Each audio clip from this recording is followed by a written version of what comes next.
119 days are all that remain before you, the voter, have the opportunity to make Barack Obama a one-term president. Now, if that election were held today, the mainstream media would have you believe that this race would go down to the wire because, according to one brand new poll, they say it's all tied up. Now, the latest survey conducted by the Washington Post and ABC News show that it is a dead heat between both Mitt Romney and the president, receiving 47% of the vote. However, a closer look at the results now show that the poll included 33% of those who identified themselves as Democrats, but only 24% of Republicans. Now, that is a 9-point margin. And even despite that clear advantage for the president, a majority of Americans say they disapprove of the way that President Barack Obama is handling three critical issues. Number one, the economy, where 54% oppose the president and only 44% support his radical tax and spend agenda. Number two, health care, the key domestic initiative of this White House, and 52% disapprove of his handling of the issue. And by the way, remember, that's with a 9-point Democratic advantage. And then finally, on immigration reform, a mere 38% are in his corner, while a majority, 52%, oppose the administration's refusal to secure our borders. And even more telling, 63% of those polled believe that America is headed in the wrong direction, and only 33% say that things are on the right track. Now, tonight, you're going to hear from Dana Perino, Greg Gutfeld, and many more. But first, I'm joined from Alaska by Fox News contributor, Governor Sarah Palin. Governor, welcome back. Thank you so much. It's an honor. All right. First of all, 9 points advantage. They outpolled Democrats to Republicans. The headline is dead even, 47-47. Seems to me that my conclusion of this is that, well, Mitt Romney's looking pretty good in that poll. Well, he is, and the more time that Mitt Romney has to get his message out, the better it is for him. When voters start understanding that middle-class families have seen a decimation of their net worth to the tune of 40% under Barack Obama, and monumental fiscal failures are really the hallmark of this administration, the more time that Mitt Romney has to get those facts out there, the more you'll see the polls change. Yeah, with that 9-point split, by the way, when you break it down, there was a 7-point split in 2008. In other words, this polling sample used by the Washington Post assumes the Democratic advantage over Republicans in turnout in 2012 will be 20% better than it was in 2008. Do you think this is purposefully manipulative of the media to put out something like this? No question. Absolutely. And that's par for the course, though, with the manipulation of the media's message. And, you know, like they did 4 years ago, Sean, they chose their one, and they did all that they could to usher him into the White House. We're going to see the same tactics this go around. And I think voters, though, are wiser, perhaps, this go around in understanding that the media does manipulate information. The filter that the media is something that a politician, a candidate, has to be extremely astute in kind of decimating that filter and getting through it so that the public has the correct information. All right. The way I see it, Governor, and tell me if you agree or disagree, it seems that the president and his campaign have decided on 3 areas of attack. They're going to smear, and the words, quote, kill Romney is what their strategy has been. So they're going to smear Romney. They're going to use class warfare. And the president also has now decided he wants this to be about taxes, and it's sort of joined with the class warfare issue. Do you think the president has a chance? Every Democratic president that has won in the modern era, Bill Clinton, for example, and even President Obama hid his radicalism in 2008, they didn't run hard left. Do you think the president can win using class warfare? Well, the more people that he has feeding out of his hands, the better it is for him, of course. And when you consider that 49–50% of Americans aren't paying taxes and they are so reliant upon the government for their income and for benefits, that bodes well for the extreme left who wants to grow government and take away people's freedoms and entrepreneurial spirit and work ethic. That's what this is all about. So the more people who are reliant on Barack Obama Obama and the Democrats, the better it is for them. But no, as President Clinton, as Barack Obama had even said just a few years ago, that increasing taxes at a time of economic woe is the worst thing that you can do. And yet he's flip-flopped on that along with so many other issues, and now decides that he will increase taxes, allowing the Bush tax extensions to expire. And that's going to really negatively affect our small businesses, which, of course, is the economic backbone of this country. Yeah, well, you know, it's interesting because Carter in '76, Clinton in 1992, they ran as Southern governors, you know, blue dog Democrats, if you will. And Obama didn't, he did a good job with the help of the media of hiding his radicalism. Let me go to the attack smear issues. This is the very latest attack, and it's actually amusing, because you can see that all the Democratic operatives on all the Sunday shows, they memorize the same lines and they regurgitate them.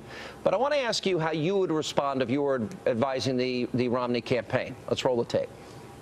I'd really like to see Mitt Romney release more than 1 year of tax records, because there's been disturbing reports recently that he's got a Bermuda corporation, a secretive Bermuda corporation that no one knows anything about, investments in the Caymans, investments in it. He's got a Swiss bank account.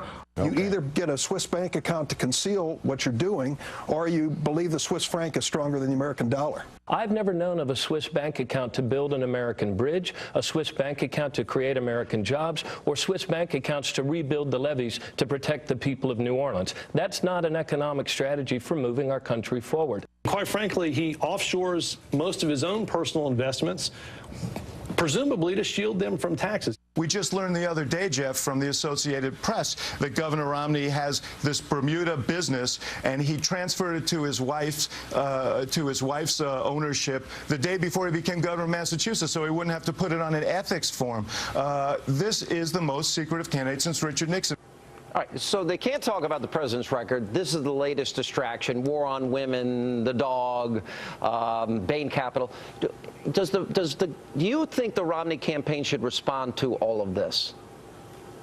You know, I think that Governor Romney should vigorously defend his record and the fiscal decisions that he's made as a private citizen and with his private company. But we need to remember, and Romney needs to remind the public and the media that his private bank accounts are not the problem. That is not what is causing the economic demise of this country. It is what Barack Obama believes and then makes manifest in our economy with the monumental failures that kind of replicate the socialist nations that he seems to want to emulate. You know, it's funny, though, because it seems, do you remember when Ronald Reagan said, well, there you go again?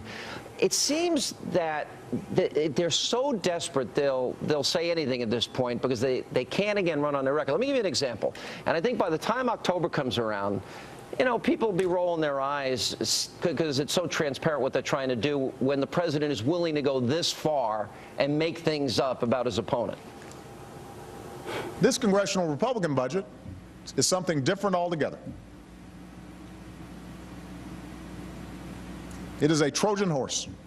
It is thinly veiled social Darwinism. My plan says we're going to put teachers back in the classroom, construction workers back to work rebuilding America.